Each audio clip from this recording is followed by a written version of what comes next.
Sony's game streaming service, PlayStation Now, is finally live, allowing you to stream retail and digital PlayStation 3 games straight to your PS4, which normally lacks native support for legacy console libraries. PlayStation 4 is the first PlayStation Now device to graduate out of beta status, and our early tests indicate that Sony's actually off to a great start. The PlayStation Now service comes in two flavors: monthly subscriptions and individual game rentals. There are two subscription tiers that offer unlimited access to over 100 PlayStation 3 games. You can spend $20 for a single month, or save $15 with a 3-month commitment at $45. Rental pricing is more complicated, and it varies from game to game. This is because publishers ultimately have control over pricing and rental periods. In most cases, you can expect to pay as little as $2 for a 4-hour rental. Most games offer 90-day rentals for $15 or less, but there are a handful that come in at higher price points. NASCAR 14 costs $40 for 90 days, and MotoGP 13 will set you back $30. The worst offender, however, is F1 2013, which costs $50 to rent for 90 days.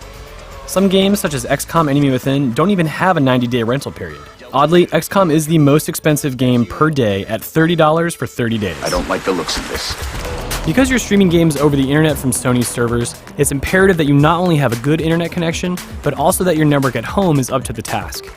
According to Sony, you need to be able to download data at a rate of at least 5 megabits per second. Anything less, and you may experience choppy audio and video, rendering some games unplayable. We tested PlayStation Now on a hardwired network connection rated at 35 megabits per second, and on a Wi-Fi network rated at 10 megabits per second. What we found was that PlayStation Now works far better than expected, even on Wi-Fi. I can't say that I had high hopes of games both looking and playing well, but they did, including latent-sensitive games like Super Street Fighter 4 Arcade Edition, which felt every bit as responsive as it needed to be. Granted, I don't play on a competitive level, but I play enough Street Fighter to understand the speed and rhythm of certain characters, and favorites like Ibuki, Ryu, and El Fuerte felt the same as they always have, even on the slower Wi-Fi connection. So does that mean that PlayStation Now is a seamless experience that's as good as playing games straight from the disc? Well, it may be close, but it's not the same. Every game we played exhibited video compression artifacts, groups of blurry pixels that result from Sony reducing the bitrate of the raw video so that it's fit for streaming on most internet connections. In most cases, the amount of artifacts on screen were minimal and easy to ignore. It's prevalent during scenes with a lot of grays, but generally speaking, the quality of Sony's video stream is sufficient and then some. If you're worried about online multiplayer, fear not, because it works exactly as it would if you were playing on an actual PS3. Whether there are still people playing older games online is another discussion, but on Sony's end, it's done a good job of preserving the experience of playing with real hardware and software. So in the first week of Sony launching PlayStation Now, it's proven to be a service that's actually worth some of the costs associated. Some games that can be had for less than $10 for 90 days, for example, that's a pretty good deal. Of course, you also don't own this game, it is just a rental, and if you're subscribing, you may have unlimited access for the amount of time, but eventually, that subscription will also go away, and so will your access. So it's a question of value. Do you value games as permanent objects that you can own, or do you want to pay a little bit of money for an experience that you can have sort of on a whim?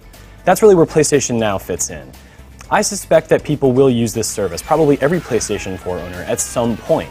It's just too convenient to rent a game that maybe you've never played and have always wanted to. I personally am not going to be subscribing right away, but what I am going to do is check out the rental service as it goes forward. A game like Final Fantasy 13 that I haven't played since it came out, I want to revisit. And you know what? I don't want to hook up my PlayStation 3 to my TV because I don't have room for any more consoles. So Sony has a long road ahead of it for now. It's just getting started, and it's going to come to many more devices in probably the next few months. It's an open beta right now on Vita and even PlayStation 3.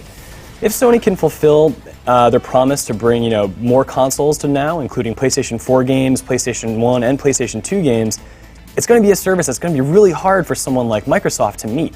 Nintendo, on the other hand, maybe could do it. They've got a huge history of games behind them. But are they able to do that? Do they have the technology and the know-how? Who knows? It took Sony to acquire Gaikai to make it happen. Well, stay tuned to GameSpot.com for more PlayStation Now content as it develops.